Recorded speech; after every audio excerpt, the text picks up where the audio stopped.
دسمبر یا جنوری کا شاید نکال لیجیے سی، اب یہی موضوع میرا اس کے اندر چھپ چکا ہے، یا آپ نوائے اسلام نکالیں گے تو 2-3 قسطوں میں ہے، لیکن التبیان کے اندر ایک ہی قسط میں نکل چکا ہے، پوری یہی جو میں بیان کر رہا ہوں یہی ہے، پورا پڑھ لیجیے اس کے اندر۔ جب اتنا زیادہ فتنے ہیں میرے دوستوں تو ہم کیا کریں؟ سب سے پہلی چیز ہم علم حاصل کریں۔ سب سے پہلی چیز کیا ہے؟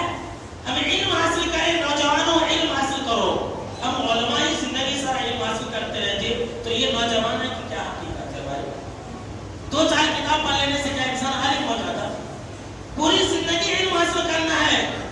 حذیفہ بن یمان رضی اللہ تعالیٰ عنہ ابھی حدیث سے کہتے ہیں، اس پر میں دلیل دیتا ہوں کہ یسألون الناس عن الخیر وکنت اسأل عن الشر۔ حذیفہ بن یمان کہتے ہیں کہ لوگ آپ صلی اللہ علیہ وسلم کے پاس آتے تو خیر کے بارے میں سوال کرتے، نماز کیا ہے، روزہ کیا، زکوٰۃ کیا، حج کیا، اس بارے میں سوال کرتے، اور میں جب آتا تو آپ صلی اللہ علیہ وسلم سے فتنے کے بارے میں سوال کرتا، برائی کے بارے میں سوال کرتا۔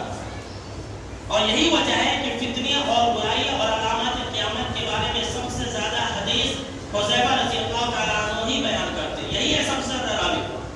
کہتے ہیں کہ لوگ آپ صلی اللہ علیہ وسلم سے خیر کے بارے میں پوچھتے، اور جب میں آتا تو آپ صلی اللہ علیہ وسلم سے شر کے بارے میں پوچھتا۔ کیوں؟ اس ڈر سے مخافت ان یدرکنی، اس ڈر سے کہیں فتنہ مجھے نہیں پالے۔ آج ہم فتنے میں جیتے ہیں، ہمیں ہی فکر نہیں ہے، معلوم ہی نہیں کہ فتنہ کیا چیز ہے۔ اللہ رب العالمین نے قرآن مجید کے اندر بیان فرما دیا ہے، وَاتَّقُوا فِتْنَةً لَا تُصِيبَنَّ الَّذِينَ مِنكُمْ، کہ اے لوگوں تم اس فتنے سے ڈرو جو صرف خاص لوگوں کے اوپر نہیں آئے، خاصہ ہے، صرف خاص لوگوں کے اوپر نہیں آئے گی۔ جی ہاں، صرف کافروں کے اوپر نہیں آئے گی، صرف مسلمانوں کے اوپر نہیں آئے گی، صرف اہل حدیثوں کے اوپر نہیں آئے گی، صرف سنیوں کے اوپر نہیں آئے گی، صرف جو ہے ہمارے اسی کرناٹک یا آندھرا والوں کے اوپر نہیں آئے گی، سب کے اوپر آ سکتی ہے، اور جو کے ساتھ گھن بھی پیسے جائے، اچھے کیا برے سب لپیٹ میں آ جائیں گے۔ ڈرو، اپنی اصلاح کرو۔ ہر انسان کیا سوچا میں کیا خراب کیا جو میں اپنی اصلاح کر لینا؟ ہر انسان کیا ہے؟ دوسروں کی غلطیوں کا جج اور اپنی غلطیوں کا وکیل بنا ہوا ہے۔ اپنا جو کر رہا سب صحیح ہے، ججمنٹ فیصلہ دیتا نہیں میں ایسا میں ایسا، اور جو ہے وہ غلط کرا وہ غلط کرا وہ غلط کرا وہ غلط کرا۔ پہلے علم حاصل کریں فتنے سے بچنے کے لیے، اور اگر علم حاصل نہیں کر سکتے تو یاد رکھ لیجیے پھر آپ برباد ہو جائے گی۔ علم حاصل کرنے کے بعد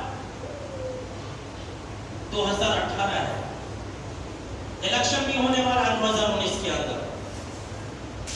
جی ہاں، عقل کا صحیح استعمال۔ 2018 ہے، 2019 اس امید میں نہ رہے کہ 2019 اچھا ہونے والا ہے، نہیں۔ پیارے آقا جناب محمد عربی صلی اللہ علیہ وسلم کا فرمان ہے کہ 2019 بہت برا ہو۔ اب کہنا کیسے؟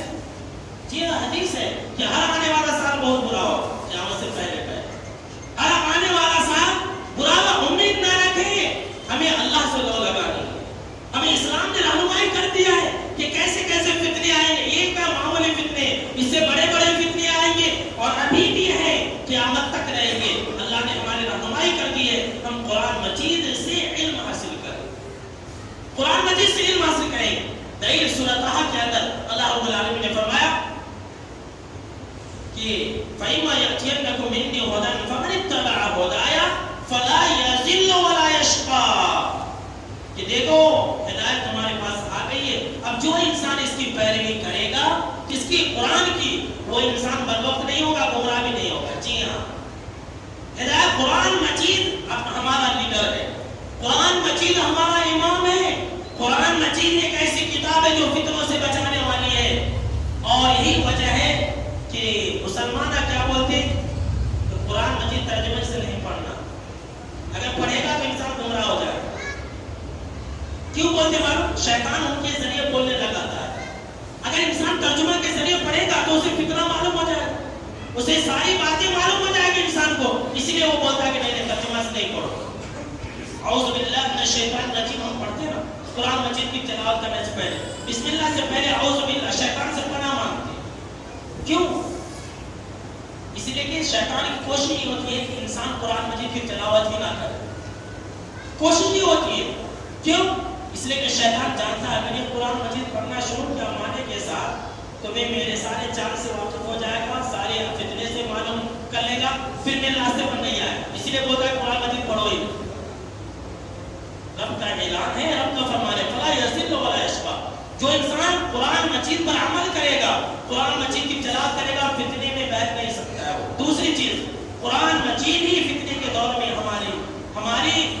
ہمارا رہنما ہے اور ہمارا لیڈر ہے، اور ہمیں سیدھا راستہ دکھا سکتا ہے، صراط مستقیم کا۔ دوسری ہر جگہ گمراہیت۔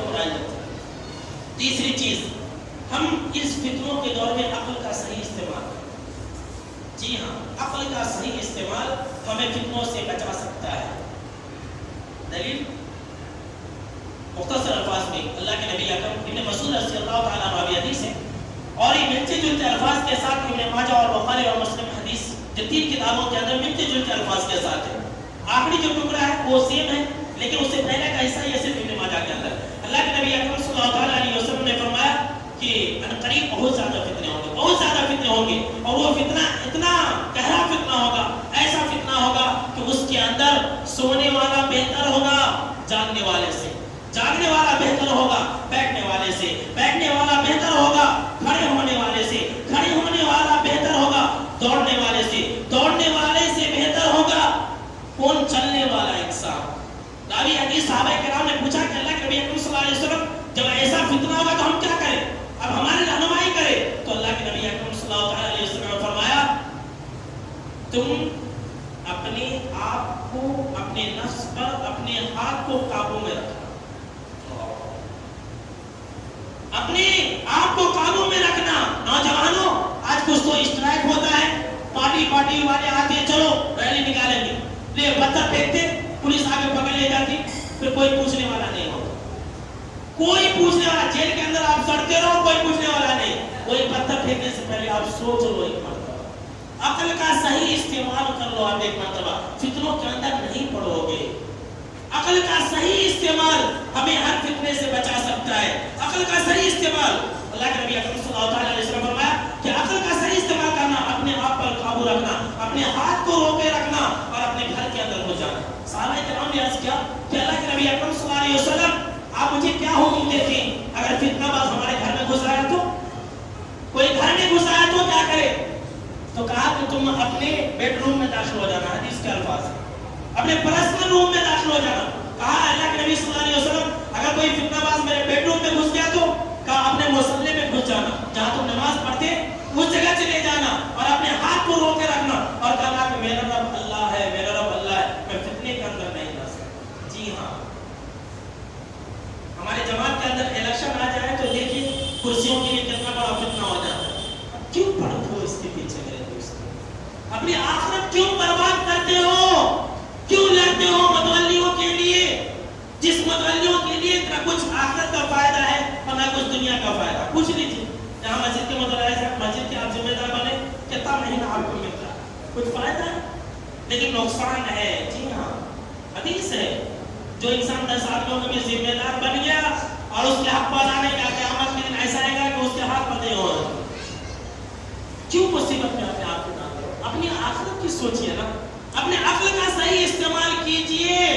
اسی حدیث کے اندر، یہ تو ابن ماجہ کی روایت تھی، اور جو بخاری اور مسلم کی حدیث ہے اس کے اندر جو پہلا حصہ وہ یہی ہے، اور اس کا آخری جو ٹکڑا ہے اس کے اندر ہے اللہ کے نبی اکرم صلی اللہ علیہ وسلم نے فرمایا وَمَن يُشْرِكْ بِاللَّهِ، اور جو انسان فتنے کی طرف جھانکے گا، ایسا کیا ہوا کہ جھانک کے دیکھتے رہے چھت کے اوپر سے، گھر کے اوپر سے، جو انسان